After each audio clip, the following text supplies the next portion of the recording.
பாத்துக்கிறாங்க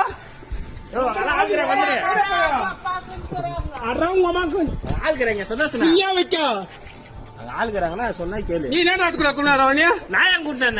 நீ கூட்டினா நான் கூட்டினா இல்லையா?